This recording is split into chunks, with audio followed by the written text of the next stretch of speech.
Welcome to Sober Readings. Today is Tuesday, July 7th. Let's begin today's episode with the Serenity Prayer. God, grant us the serenity to accept the things we cannot change, courage to change the things we can, and wisdom to know the difference. Today's reading from Daily Reflections, and letting go of it. So before I begin this reading, I'll start by saying, yesterday's reading from Daily Reflections, the title was Identifying Fear, and today's title is And Letting Go of It. And so both yesterday and today's readings are talking about fear. Primarily fear that would lose something we already possessed or would fail to get something we demanded. Living upon a basis of unsatisfied demands, we were in a state of continual disturbance and frustration. Therefore, no peace was to be had unless we could find a means of reducing these demands. The difference between a demand and a simple request is plain to anyone. That's on page 76 of 12 Steps and 12 Traditions. Peace is possible for me only when I let go of expectations. When I'm trapped in thoughts about what I want and what should be coming to me, I'm in a state of fear or anxious anticipation, and this is not conducive to emotional sobriety. I must surrender over and over to the reality of my dependence on God, for then I find peace, gratitude, and spiritual security. From 24 Hours, July 7 AA Thought for the Day. We had become hopelessly sick people, spiritually, emotionally, and physically. The power that controlled us was greater than ourselves. It was John Barleycorn.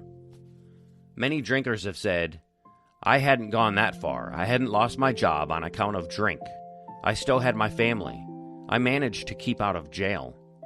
True, I took too much sometimes, and I guess I managed to make quite an ass of myself when I did.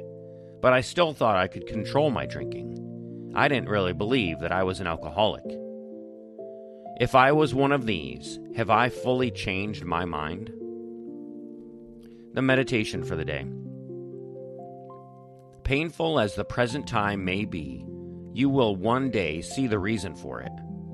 You will see that it was not only testing, but also a preparation for the life work that you are to do. Have faith that your prayers and aspirations will someday be answered. Answered in a way that perhaps seems painful to you, but is the only right way. Selfishness and pride often make us want things that are not good for us. They need to be burned out of our natures. We must be rid of the blocks that are holding us back before we can expect our prayers to be answered. And the prayer for the day. I pray that I may be willing to go through a time of testing. I pray that I may trust God for the outcome. Today's daily meditation from Touchstones. Those who are mentally and emotionally healthy are those who have learned when to say yes, when to say no, and when to say whoopee. That's a quote from Willard S. Crable. We men have fallen into many difficulties because of poorly defined personal boundaries. Some of us have never learned to say no to our mothers and felt invaded or ruled by them. Or we never truly said no to our fathers, never went through a teenage rebellion to establish ourselves as adults. Others have gotten stuck saying no and have never learned to yield and say yes. Boundary problems have been part of the difficulty in many areas of our lives. We've told ourselves we have no right to our yes or no, or we've said we're strong enough to sacrifice for someone else, or we've welcomed the escape from ourselves in discarding our choice. Not saying no when we needed to, or not saying yes when we wanted to, has led many of us into doctor's offices, courts, jails, lost jobs, divorces, and bad marriages. Now the inner voice of our higher power is showing us our limits and encouraging us to stand up for them. I am learning to know myself by defining my boundaries and choosing when and when not to cross them. And for today's final reading, I'm going to read from As Bill Sees It, and today we're reading from page 310.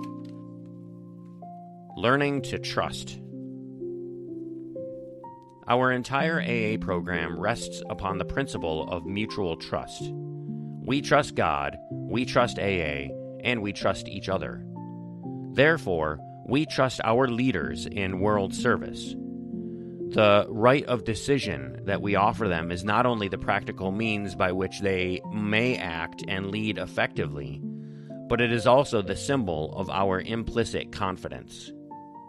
That's on page 16 of 12 Concepts. If you arrive at AA with no religious convictions, you can, if you wish, make AA itself, or even your AA group, your higher power. Here's a large group of people who have solved their alcohol problem. In this respect, they are certainly a power greater than you. Even this minimum of faith will be enough. Many members who have crossed the threshold just this way will tell you that, once across, their faith broadened and deepened. Relieved of the alcohol obsession, their lives unaccountably transformed. They came to believe in a higher power, and most of them began to talk of God. And that's in the 12 and 12, pages 27 to 28. And before I close, I'd like to go back and talk about the daily meditation from Touchstones.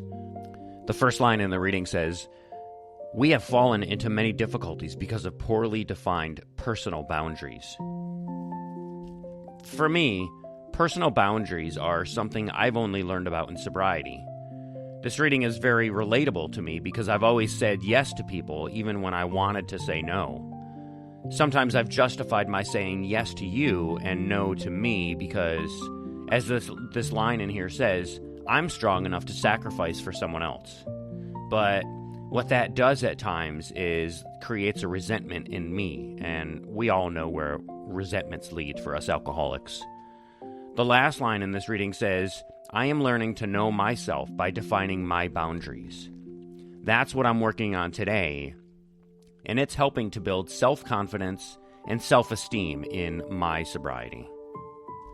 So what are your thoughts and your comments on this reading? You want to share them with me? Just send me an email at soberreadingswithscott@gmail.com. I'd love to hear them, and I could possibly even read them on the air for you. So that's going to do it for today's episode of Sober Readings. Thank you for joining me.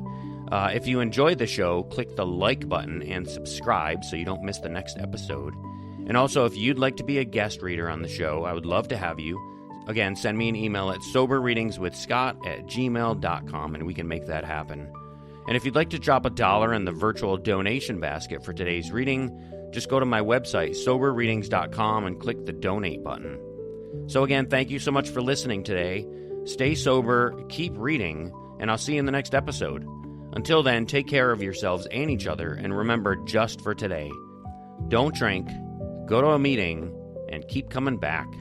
Have a great day, and as my friend Larry says, best day ever.